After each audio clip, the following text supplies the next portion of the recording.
آج اگر یہ نو کانفیڈنس موو اگر یہ چیف جسٹس آف پاکستان اگر اس کو ریورٹ بیک کر دیتا ہے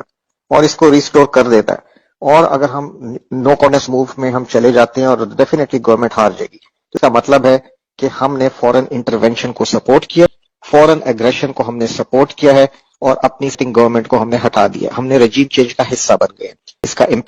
امپیکٹ صرف یہ نہیں ہے کہ نواز شریف آ جائے گا یا چور آئیں گے، اس کا امپیکٹ بہت زیادہ ہے، بہت گہرا ہے، بہت دور تک ہے۔ یہ لوگ جو اب نیریٹو بلڈ کر رہے ہیں کہ جی بیگرز آر ناٹ چوزرز، اور ہمیں تو جی وینٹیلیٹر سپورٹ ہے، ہمیں لائف سیونگ ڈرپس لگی ہوئی ہیں جو امریکہ نے لگائی ہوئی ہیں، اور ہم فائنینشلی بہت پور کنڈیشن میں ہیں، یہ آگے چل کے ڈیفالٹ کی سچویشن میں اپنے آپ کو شو کریں گے یا چلے جائیں، کیونکہ یہ لوٹ مارا ہے، یہ اسی اکانومی کو بلڈ نہیں کر سکیں گے۔ یہ چائنا اور رشیا کی ریجنل سپورٹ کھو دیں گے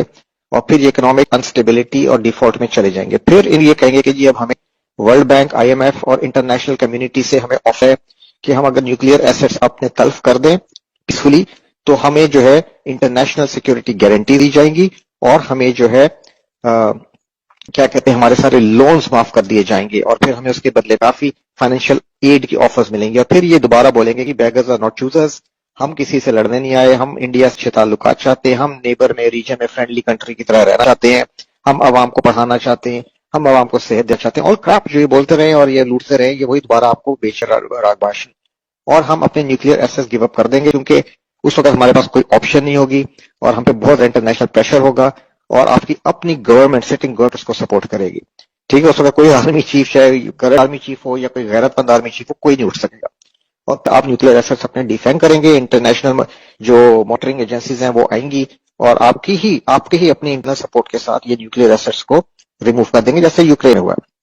جب آپ ڈیفینڈ کر دیے جائیں گے نیوکلیئر پوائنٹ آف ویو سے، اور اس وقت آپ کی آرمی جو ہے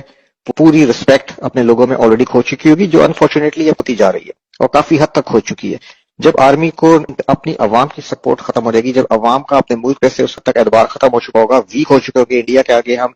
ذلیل ہو چکے ہوں گے اور ہم میں ہمت نہیں ہوگی کہ ہم انڈیا کی طرف سر اٹھا کے بھی دے سکیں یا عزت سے بات کر سکیں، اس اسٹیٹ آف مائنڈ میں، اس ڈیفیٹڈ اسٹیٹ آف مائنڈ جب فارم پہ کریٹ کر دیا جائے گا، پھر آپ کا کیا خیال ہے کہ بلوچستان اور گوادر کو کنٹینیو کرنے دیا جائے گا؟ اس وقت پھر بلوچستان پہ یہ جتنی وار ہے یہ تیز کر دی جائے گی اور یونائٹڈ نیشنز کے پیس کیپنگ گروپس آ کے گوادر پہ بیٹھ جائیں گے۔ آرمی نہیں لڑ سکے گی، آرمی کو سپورٹ نہیں ہوگی عوام کی، آرمی بالکل عوام کے آگے اپنی رسپیکٹ کھو چکی ہوگی، اور لوگ کوئی ایون جوان اور افسر نہیں اپنے آفیسرز پہ وہ اعتبار کرے گی، کیونکہ وہ جنرلز بھی اپنی رسپیکٹ اپنے رینک اور فائل میں کھو چکے ہوں گے، چاہے وہ کتنے ایماندار ہوں گے، لیکن ان کی کوئی رسپیکٹ نہیں بچی ہوگی یہ ڈیفینگ ہونے کے بعد یا اس سچویشن میں جانے کے بعد۔ اس کے بعد سندھ میں کراچی اور سندھیوں کے درمیان سول وار کرائی جائے گی، مہاجروں سندھیوں میں، ٹھیک ہے، اس سول وار آپ کے گھر گھر میں آئے گی۔ تو جو لوگ ابھی گھروں میں بیٹھ کے زی ٹی وی اور زی نیوز اور ڈرامے ٹی وی دیکھ رہے ہیں نا، سمجھ رہے ہیں کہ یہ جو نو کانفیڈنس ہے یہ سیاسی عمل ہے اور ہمارا کوئی لینا دینا نہیں ہے، ہم اپنے روزے کریں، افطاریاں کریں، یہ آپ کے گھروں میں ہمارے گھروں میں آئے گی۔ سیریا مت بھولیں، ٹھیک ہے، عراق لیبیا مت بھولیں، یمن یوکرین مت بھولیں، کوئی محفوظ نہیں ہوگا، چاہے وہ پنجاب میں بیٹھا ہو اگلی باری پھر زرداری کے نعرے لگا رہا ہو، یا اگلی باری پھر نیازی، یا ایک بار پھر شیر یا جی الطاف، یہ آپ کے ہمارے گھروں میں آگ آئے گی اور ایک ایک گھر کو آگ لگے گی،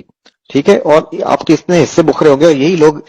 یہی جو لیڈرز ہیں جو یورپ میں جا کے بیٹھے ہوں گے، یہ آپ پہ پھر حامد کرزئی یا اشرف غنی کی طرح کے بیٹھیں گے، یا جس طرح بھی لیبیا میں جنرل ہفتار بیٹھا ہوا ہے، فلانا بیٹھا، یہ اسی طرح یہ کہانیاں ہوں گی، ٹھیک ہے، اور اللہ نہ کرے کہ یہ ہو، اور this is what they want, the western پاس اس ریجن کو ڈس انٹیگریٹ کرنا چاہ رہے ہیں پاکستان کو، تاکہ یہاں بیٹھ کے یہ چائنا کو روک سکیں، رشیا کو سرکلمنٹ کر سکیں، اور انڈین ہیجمنی یہاں پہ قائم ہوگی، ٹھیک ہے۔ خدا کے لیے اس چیز کو سمجھیں، یہ کوئی پولیٹیکل پروسیس نہیں ہے۔ میں حیران ہوں اپنے ٹی وی اینکرز پہ، اپنے نیوز میڈیا پہ، جو اس چیز کو اپنے اور دانشوروں پہ جو اس چیز کو as a political situation deal کر رہے ہیں۔ پولیٹیکل سچویشن نہیں ہے، یہ آپ کا ہائبرڈ وار کی ایک ایکسٹریم سٹیپ ہے، انفارچونیٹلی نوئنگلی یا انوئنگلی۔ ہمارے chief army staff and top brass what ever the reason میں بی، یہ فقط کمپرومائزڈ ہے، ٹھیک ہے، اور یہ اگر ابھی کوئی کر سکتا ہے تو عوام کھڑی ہو باہر، اور یا فوج کے اندر سے کوئی یہ اس سچویشن سے پاکستان کو بچانا اس وقت